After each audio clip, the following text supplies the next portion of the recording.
everyone, and welcome back to one more episode of our series called Brazilian True Crime. Today, we're diving into a heartbreaking case that took place in 2016 in Ribeirão Preto, São Paulo.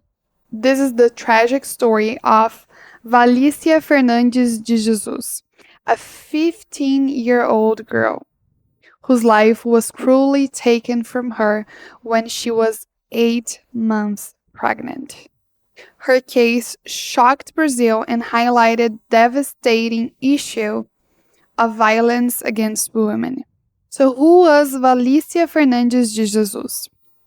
Valíssia Fernandes de Jesus was born in Ribeirão Preto, a large city in the state of São Paulo. Like many young girls, she had dreams for her future, though her life wasn't easy.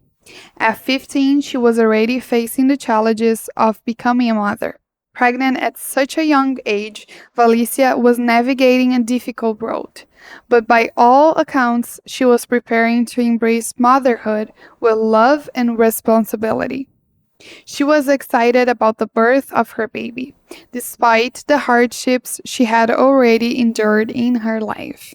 So I actually watched an interview which her sister did, and she was adopted by this family.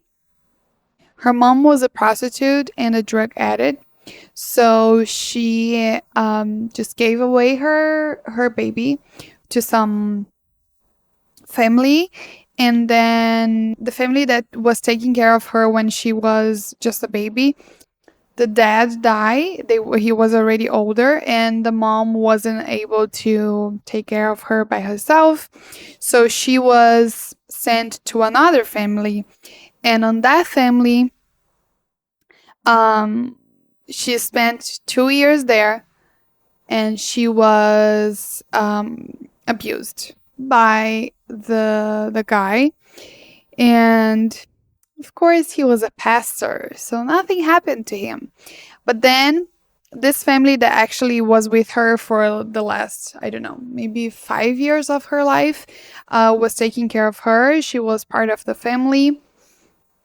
And it was really interesting to see her sister talk about, how she was and everything, how excited they were, even though, at first they were shocked because she was pregnant. It was her first sexual relationship and she got pregnant, her first boyfriend. But, it happens when you're not careful. The led up to the crime. In March of 2016, just weeks before she was due to give birth, Valíssia disappeared. She had left her home to meet a woman who had promised to give her baby clothes and support her during her pregnancy. This woman was a neighbor who used to crochet like shoes and baby clothes. And she was pregnant as well.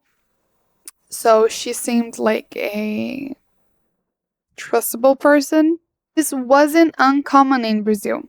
Many women in difficult situations receive support from their communities, and Valíssia believed she had found a helping hand. But sadly, what awaited her was not help. It was a calculated, horrifying act of betrayal, the crime. Valíssia never returned home. The next day, her lifeless body was discovered. She had been brutally murdered. And in a terrifying twist, her baby had been cut from her womb. It was soon revealed that the woman who had lured Valíssia into this trap had been pretending to be pregnant herself. Desperate to produce a child to continue this false narrative, she committed the unthinkable. She killed Valíssia and attempted to pass the stolen baby off as her own. This horrific crime shocked Ribeirão Preto and the entire country. The woman responsible for Valíssia's murder was arrested shortly after the crime. It came to light that she had been faking her pregnancy for months, deceiving her family and those around her. When the truth of her deception began to unravel, she planned to steal Valíssia's baby. believing this would allow her to maintain her life. What is particularly horrifying is the level of manipulation involved in this crime. The killer preyed on Valíssia's vulnerability, her youth, her pregnancy, and her trust. She took advantage of a young girl's hopes for her child to carry out one of the most brutal crimes Ribeirão Preto had ever seen. The aftermath, a community in shock. Valíssia's death left her family and community in shock and deep mourning. This crime was not only an attack of a young girl, but on an entire community that was left grappling with the horror of what had happened. The sheer brutality of the act highlighted the dangers that pregnant women and young girls face, especially when they are vulnerable. The baby, sadly, also did not make it. This tragic case is sadly one of many that highlight the growing problem of femicide in Brazil. Femicide, the killing of women because of their gender, remains a serious issue in the country. Brazil ranks as one of the countries with the highest rates of femicide in the world. Valíssia's case underscores how young, vulnerable women are often the targets of this violence.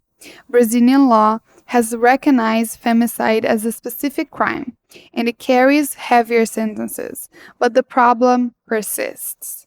Valíssia's story serves as a reminder that more must be done to protect women and ensure justice is served. The trial and sentencing. The woman responsible for Valíssia's murder was convicted of her crime and sentenced to a lengthy prison term. But no sentence can undo the harm caused or bring Valíssia and Catherine, which was the baby, back. Justice in this case feels bittersweet. While the killer is behind bars, the lives destroyed by this crime, Valíssia's, her unborn child, and her families can never be fully restored. So what we can learn from this heartbreaking story? First, it's crucial that we continue to raise awareness about violence against women and girls, especially those in vulnerable situations like Valíssia. Second, we need to support organizations and initiatives that fight against femicide and offer protection to women in danger. Valíssia's story is a tragedy, but by keeping her memory alive, we can push for a future where fewer women suffer this fate. This was an incredibly difficult story to tell, but I believe it's important to honor Valíssia Fernandes de Jesus by sharing her story and making sure it's not forgotten. Her life and the life of countless other women deserve justice and remembrance. If you're moved by this story, please share, raise awareness, and consider supporting organizations that work to prevent violence against women in Brazil. Thank you for watching, and I'll see you in the next episode.